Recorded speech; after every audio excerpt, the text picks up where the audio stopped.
Hello friends, welcome to my YouTube channel Profoundly Physicist. I am Shweta. In this channel we prepare science and maths for various exams. And for physics जो है हमने शुरू की थी unit solid state and electronics. ठीक है, तो उसका फर्स्ट टॉपिक जो है हमने crystalline and amorphous structure of matter जो है कर लिया था एंड डिफरेंट क्रिस्टल सिस्टम्स भी हमने स्टडी कर लिया था इन द प्रीवियस वीडियो. तो आज जो है इसका सेकेंड पार्ट है जिसमें हम करेंगे स्पेस ग्रुप्स एंड जो है methods of determination of crystal structure के अंडर ही मिलर इंडिसेस करेंगे. ठीक है, बिकॉज जो मिलर इंडिसेस है उसके रिगार्डिंग जो है क्वेश्चन आपके प्रीवियस ईयर के पेपर में आया हुआ है, तो that's why I am adding that topic also. Okay, so let's begin with the first topic which is space groups. I think ये टॉपिक आपका जो है केमिस्ट्री में भी प्रेजेंट है एंड मैथ्स में भी under the name of group theory के अंडर जो है ये टॉपिक प्रेजेंट है. सो ये फिज़िक्स में कैसे है, ठीक है, तो उसको स्टडी कर लेते हैं थोड़ा सा हम. सो स्पेस ग्रुप्स क्या है बेसिकली, उससे पहले जो है हम सिमेट्री ऑपरेशंस को पढ़ेंगे. So what are basically symmetry operations. तो सिमेट्री ऑपरेशंस वो हैं जब आप उनको क्रिस्टल पे अप्लाई करोगे. ठीक है, तो क्या होगा, जो इनिशियल स्टेज है क्रिस्टल उसी पे ही वापस चला जाएगा. सो बेसिकली स्ट्रक्चर जो है उसका. So it is an operation after which application crystal structure attains it's initial position. अगर तो वो स्ट्रक्चर जो है अपनी इनिशियल पोजीशन को ऑब्टेन कर लेता है then you can say that particular crystal is symmetry invariant. ठीक है, तो सिमेट्री के अंडर वो चेंज नहीं हुआ तो उसके अंडर वो सिमेट्राइज है. तो जो सिमेट्री ऑपरेशंस हैं बेसिकली उनको हम टू केसेस के अंडर स्टडी करेंगे, that is point group symmetries and space group symmetries. तो सबसे पहले सिमेट्री ऑपरेशंस है कौन कौन से उनको देख लेते हैं एक बारी. सो फर्स्ट सिमेट्री ऑपरेशन है आइडेंटिटी. आइडेंटिटी का मतलब है बीइंग इटसेल्फ, है ना. तो ये जैसे यहाँ पे अगर पॉइंट है कोई एक्स वाई जेड तो उसको ट्रांसफ़र किया जाए then it will become the same point itself, that is X Y Z. That is X Y Z is transfer to itself X Y Z ही मिलेगा हमें. ठीक है, तो नेक्स्ट जैसे हमारे पास सिमेट्रीज इन्वर्जन. इन्वर्जन में क्या है, जैसे हमारे पास एक पॉइंट है एक्स वाई जेड, उसको अगर हम ट्रांसलेट करें, ठीक है, ट्रांसलेट करें तो हमें जो है पॉइंट एक और मिल जाएगा उस पॉइंट पे which is at -x -y and -z. जैसे हमारे पास है यहाँ पे कि कोई पॉइंट R है, ठीक है, तो अगर जो आप उसको प्रोड्यूस करोगे एंड प्रोड्यूस बैक करके जो आप देखोगे माइनस उसके जो नेगेटिव कोऑर्डिनेट्स हैं उस पर भी अगर हमें वो पॉइंट मिल रहा है, इट मीन्स वो जो पॉइंट है it is invariant under symmetry operation inversion. ठीक है, तो जो इन्वर्जन है वो सिमेट्री ऑपरेशन उस पर एप्लीकेबल है. उसके बाद थर्ड है रोटेशन सिमेट्री. रोटेशन में क्या होता है, if a crystal retains its identity after a rotation of 360 degree upon n about an axis it is said to possess n fold symmetry. ठीक है, तो रोटेशन सिमेट्री का मतलब क्या हुआ कि आपने उस पर्टिकुलर एंगल से जो है उसको रोटेट किया एंड इवन देन अगर जो है उस क्रिस्टल सेम रहा, उसकी आइडेंटिटी सेम रही, देन वी कैन से उसमें उतनी फोल्ड ऑफ जो है सिमेट्री है. तो थीटा जो है बेसिकली किसके इक्वल है, 360 डिग्री अपॉन n. ठीक है, अगर जो है हमने 360 डिग्री से क्रिस्टल को रोटेट किया एंड जो है क्रिस्टल ने रिटेन की अपनी ओरिजिनल पोजीशन, तो थीटा भी कितना हो गया, 360 डिग्री. इस केस में n क्या हो गया, 1. इट मीन्स जो क्रिस्टल है उसमें 1 फोल्ड सिमेट्री है. क्लियर है ये. ठीक है, अगर यहाँ पे देखो थीटा 180 डिग्री है, थीटा 180 डिग्री अगर हमें मिला तो n 2 आ जाएगा, means 2 fold symmetry. It means with in 360 degree जो है क्रिस्टल 2 बारी जो है अपनी ओरिजिनल पोजीशन को रिटेन करेगा. एक बार 180 डिग्री पे देन अनदर टर्न 180 डिग्री पे. इस केस में हम बोलेंगे that crystal has 2 fold symmetry. Similarly ठीक है, आगे जो है 3 फोल्ड 4 फोल्ड सिमेट्री जो है आती जाएंगी. So next fourth type of symmetry is mirror plane symmetry. Mirror plane में क्या है, in which the object is laterally reversed behind the mirror. ठीक है, तो मिरर का हमें पता है मिरर में क्या होता है, जो ऑब्जेक्ट है उसकी लेटरल इन्वर्जन हो जाती है बिहाइंड द मिरर. जैसे यहाँ पे अगर हम बोलें एक्स वाई मिरर में प्लेन में मिरर प्रेजेंट है तो जो पॉइंट है एक्स वाई जेड वो क्या चेंज हो जाएगा, एक्स वाई माइनस जेड में चेंज हो जाएगा. ठीक है, तो इन्वर्जन एंड मिरर जो सिमेट्री है उसको जो है आपने कंफ्यूज नहीं करना. इन्वर्जन जो है ट्रांसलेशन में होगी. ठीक है, उसके वहाँ पे एक पॉइंट मिलेगा जब उसको प्रोड्यूस करोगे बैकवर्ड. उसके नेगेटिव एक्सिस नेगेटिव कोऑर्डिनेट पे, लेकिन मिरर में क्या है वहाँ पे लेटरल इन्वर्जन की बात है यहाँ पे, ठीक है। तो यहाँ पे जो है जैसे हमने रिफ्लेक्शन में पढ़ा था, ठीक है, जो left become right and right become left, so that will happen in the mirror plane जो है। So to all these symmetry operations जो है we have a convention which is termed as Hermann Mauguin symbol, ठीक है। तो उसने क्या किया है यहाँ पे जो हर एक सिमेट्री है उसके कॉरस्पॉन्डिंग जो है एक सिंबल जो है एलोकेट किया है। जैसे आइडेंटिटी है उसके लिए आई है, इन्वर्जन के लिए आई के ऊपर बार है या 1 के ऊपर यहाँ पे बार है, रोटेशन एक्सिस के लिए एन है, मिरर के लिए एम है, ठीक है। आपके सिलेबस में जैसे स्पेस ग्रुप जो स्पेसिफाई किया हुआ है, तो अगर हम देखें क्वेश्चन इसमें किसी टॉपिक पे भी बन सकता है, लाइक जो इन्वर्जन है उसके लिए कौन सा सिंबल यूज़ किया है, ठीक है। इट एनी जैसे मिरर रिफ्लेक्शन है उसको रिप्रेजेंट करने के लिए कौन सा सिंबल है, तो आप इसको इसी तरीके से समझिए। सो अगर हम बात करें पॉइंट ग्रुप की, पॉइंट ग्रुप पे वो सिमेट्री ऑपरेशंस परफॉर्म होंगे which will be about the lattice point और लाइन, ठीक है। Symmetry operations performed about a point और अ लाइन, ठीक है, वो सारे किसके अंडर आएंगे, पॉइंट ग्रुप सिमेट्रीज के under. So next thing is that how many number of point group symmetries are there, कितनी नंबर ऑफ जो हैं पॉइंट ग्रुप सिमेट्रीज हैं। तो ये कैसे आएगा बेसिकली पॉइंट ग्रुप सिमेट्री के अंडर, और क्या हम देखते हैं वो तो हमने देख लिया that they are about a point और अ लाइन। और बेसिकली क्या होता है यहाँ पे देखो, it is defined as the number of ways in which the orientation of a crystal can be changed without seeing to change the position of its atom. Point group basically तो हमने जो है मॉलिक्यूल्स या crystals पे जब applicable होती है, तो इसको बस हमने यही वही इसके अंडर कैटेगराइज होंगी कि जब वो नंबर ऑफ वेज कि जब जो है आप ओरिएंटेशन ऑफ क्रिस्टल को चेंज करते जा रहे हो, ठीक है, लेकिन जो है पोजीशन ऑफ एटम्स ना चेंज हो उसमें, ऐसे ऐसे इस तरीके से वो चेंज हो। तो पॉइंट ग्रुप सिमेट्रीज के अंडर कौन कौन सी आती हैं, जो हमने 4 अभी पढ़ी थी उसमें से जो है इसके अंडर आती हैं रोटेशन, रिफ्लेक्शन एंड इन्वर्जन, ठीक है। ये तीनों सिमेट्री ऑपरेशंस जो हैं they fall under the category of point group symmetries.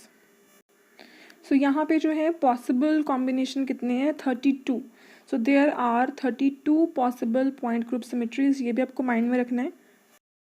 तो जहाँ तो हमने देखा जो पॉइंट ग्रुप सिमेट्री थी उसमें सिर्फ क्या था, रिफ्लेक्शन, रोटेशन एंड इन्वर्जन थी।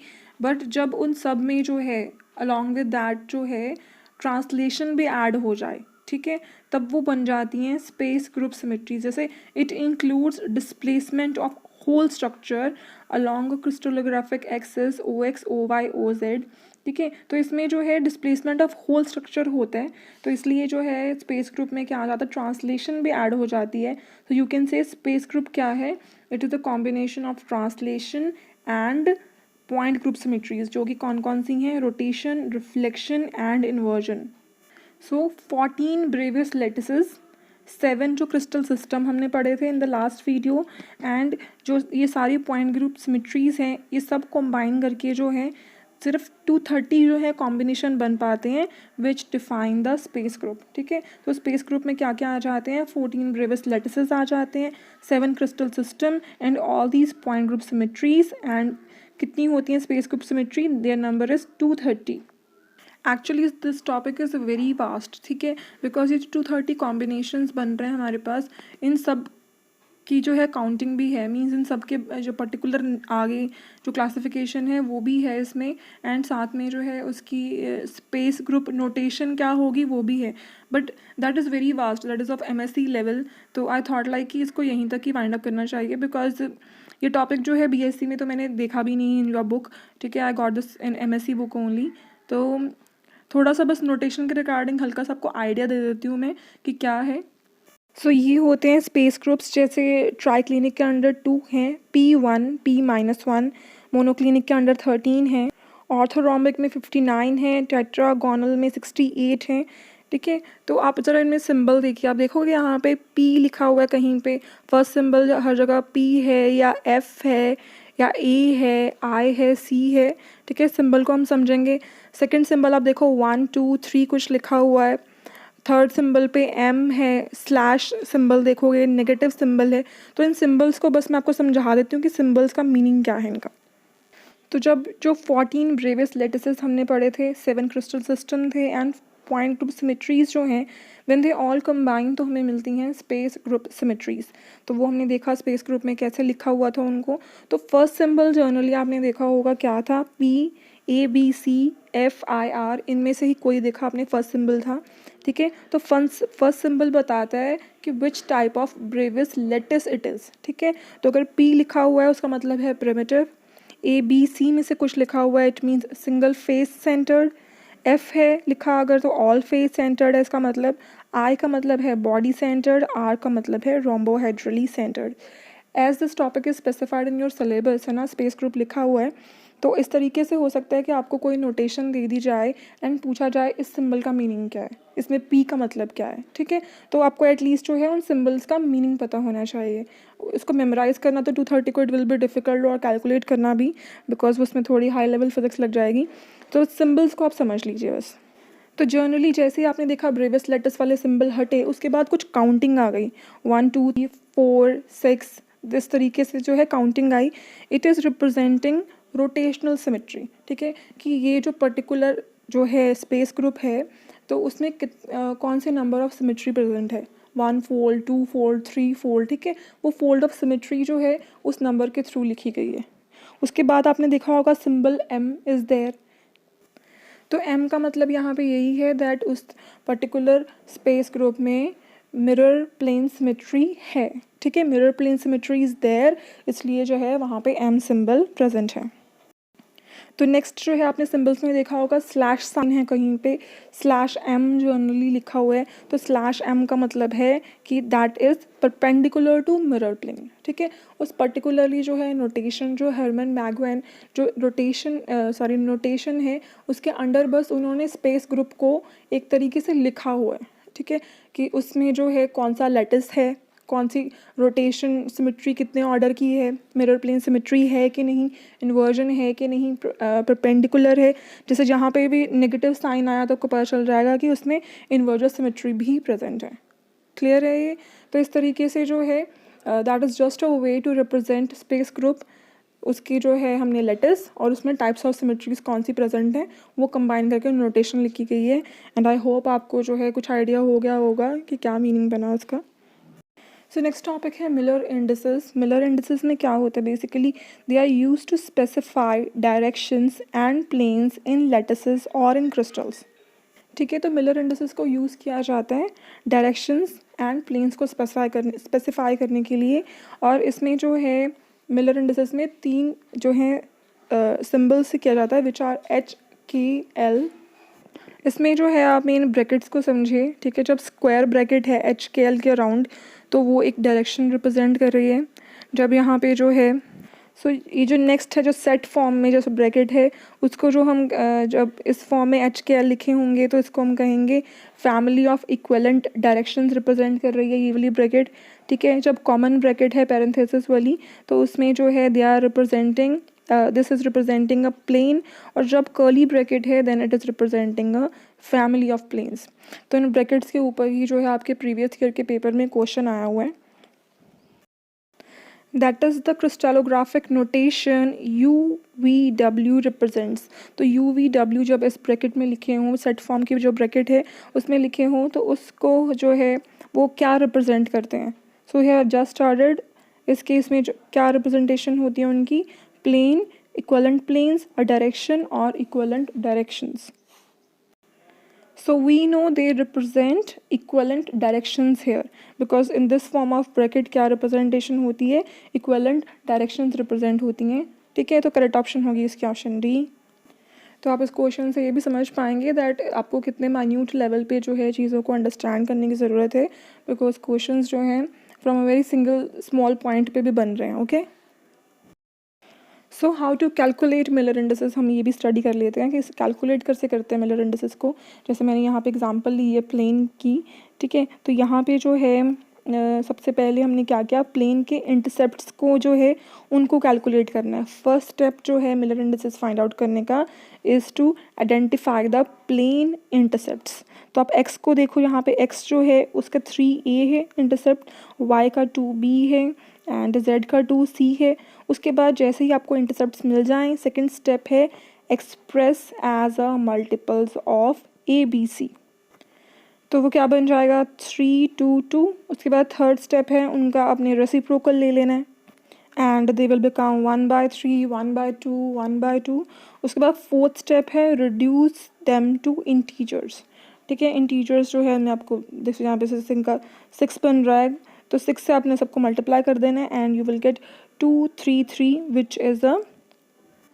विच इज़ रिप्रेजेंटिंग अ प्लेन। ठीक है, ब्रैकेट का ध्यान रखना है कि कौन सी ब्रैकेट जो है क्या रिप्रेजेंट कर रही है। क्लियर है ना यहाँ पे ये? ठीक है, आगे जो है हम बार भी यूज़ करेंगे। जिससे भी किसी टर्म के ऊपर अगर किसी नंबर के ऊपर अगर बार है तो bar is indicating that there is a negative component along that direction. ठीक है, तो जैसे अगर जो यहाँ पे बार है उसका मतलब यही है। जैसे आपको यहाँ पे एक डायरेक्शन दे दी है विच इज़ 1 0 0। ठीक है, तो उसको स्क्वायर ब्रैकेट में लिखा है because there is a single direction. उसके बाद जो है आप उसकी इक्वलेंट डायरेक्शंस को लिख सकते हो। जैसे 1 0 0 की इक्वलेंट क्या हो जाएंगी 0 1 0 0 0 1 1 0 0। उसके बाद जो है नेगेटिव डायरेक्शन में इनके कंपोनेंट, ठीक है, तो पॉजिटिव वाले आगे नेगेटिव वाले सारे बार से रिप्रेजेंट होंगे। इट मीन्स जो 1 0 0 है उसके कॉरस्पॉन्डिंग जो है वी गेट 6 इक्वलेंट डायरेक्शंस, और फैमिली ऑफ इक्वलेंट डायरेक्शंस को आप जो है इस तरीके से लिखोगे। सो नेक्स्ट है, जैसे हमारे पास अभी प्लेन की एग्जांपल थी 2 3 3 हमने अभी कैलकुलेट किया था। उसके बाद 2 3 3 के कॉरस्पॉन्डिंग जो इक्वलेंट प्लेन्स हमें मिल रहे हैं दे विल बी 2 3 3 3 2 3 3 3 2। तो बस को बार से रिप्रेजेंट कर दीजिए। ठीक है, again you will get for a single plane you are getting 6 equivalent planes and the family of equivalent planes is represented by a curly bracket। ठीक है, तो curly bracket में आपने इनको लिख दिया। सो इस तरीके से जो है planes and directions को represent किया जाता है with the help of Miller indices। So in the previous video on solid state जो है मैंने आपको करवाया था ब्रेवियस लेटिसेस इन 2 dimension। ठीक है, तो वन ऑफ द स्टूडेंट जो है रीनू कटारिया, ठीक है, उन्होंने क्वेश्चन मुझसे पूछा कि मैम जो ऑब्लिक है और जो यहाँ पे सेंटर रेक्टेंगुलर है उनमें क्या डिफरेंस आएगा। ठीक है, बिकॉज उनकी सेम डायमेंशंस बन रही थी। तो अगर सीरियसली अगर क्वेश्चन में अगर आपको डायमेंशन के बेसिस पे पूछा जाए तो आप क्या क्लासीफाई करोगे, है ना। तो जब मैं आपको ये टॉपिक करवा रही थी even then it was in my mind that अगर रेक्टेंगुलर है, ठीक है, तो रेक्टेंगुलर में जो है गामा हमेशा 90 डिग्री होना चाहिए, क्योंकि मुझे लगता है मैंने आपको शायद सेंटर रेक्टेंगुलर में करवाया that gamma is not equal to 90 degree और समथिंग, है ना। एक में मैंने 90 डिग्री करवाया, एक में बोला 90 डिग्री नहीं है। But even I was thinking that in that case क्या होगा, रेक्टेंगल की जो है प्रॉपर्टी ब्रेक हो रही है। But I thought it is written in a book, may be it will be like that, but later on I search on this. आप इसको जो है क्लैरिफाई कर लीजिए, इसको ध्यान से दोबारा लिख लीजिए, बिकॉज आई डोंट वांट कि हम कोई भी टॉपिक ऐसे ही आगे ले जाएंगे, ठीक है, कोई ना कर लिया, ठीक है, उसको अच्छे से समझ के ही आगे चलेंगे। सो इस चीज़ को आप जो है करेक्ट कर लीजिए इन जो नोटबुक्स ऑल्सो जहाँ पे भी आपने लिखा है दैट जो रेक्टेंगल है, बाकी सब तो ठीक ही था, square, hexagonal and oblique. Rectangle में जो है हमारे पास 2 टाइप्स आ रही थी which are primitive rectangular and centre rectangular. आपको याद रखना है जो उनके यहाँ पे जो डायमेंशंस हैं वो सेम ही हैं, which is a not equal to b, gamma is equal to 90 degree. ठीक है, ये सेम रखना आप, सेम है बिकॉज रेक्टेंगुलर की प्रॉपर्टी है कि जो एंगल है उनमें 90 डिग्री का होता है। बट जो डिफरेंस, अब इनमें डिफरेंस क्या है, एक का नाम है प्रिमिटिव रेक्टेंगुलर, एक का नाम है सेंटर रेक्टेंगुलर। और मैंने आपको इन द लास्ट वीडियो समझाया था कि प्रिमिटिव क्या होता है। प्रिमिटिव वो यूनिट सेल है जिसका मिनिमम वॉल्यूम है, जिसमें सिर्फ एक ही लेटिस पॉइंट है। तो आप प्रिमिटिव रेक्टेंगुलर को देखिए, corresponding to every there is only 1 lattice point. ठीक है, हर एक एटम के कॉरस्पॉन्डिंग जो है यहाँ पे सिर्फ एक ही लेटिस पॉइंट है। बट आप सेंटर रेक्टेंगुलर में अगर देखें तो उसके अंदर एक एक्स्ट्रा लेटिस पॉइंट एनक्लोज हो रहा है, दिखा आपको ये। ठीक है, तो डायमेंशंस जो हैं primitive rectangular and centre rectangular same रहेंगी। The only difference will be that there is in primitive rectangular क्या होगा, there is only 1 lattice point पर पॉइंट जो है, लेकिन यहाँ पे जो इन सेंटर रेक्टेंगुलर क्या है, there is 1 extra lattice point enclosed inside the rectangle. इस पॉइंट को आप ध्यान रखना डायग्राम की हेल्प से। आई होप आपको बेटर अंडरस्टैंडिंग हो गई होगी एंड जिन्होंने क्वेश्चन पूछा था उनको भी क्लियर हो गया होगा। सो thank you everyone for watching my video. And अगर आपको आज का टॉपिक अच्छा लगा हो, ठीक है, तो लाइक कीजिए वीडियो को, शेयर कीजिए अपने फ्रेंड्स के साथ, सब्सक्राइब कीजिए चैनल को अगर अभी तक आपने नहीं किया है। So thank you everyone, bye bye.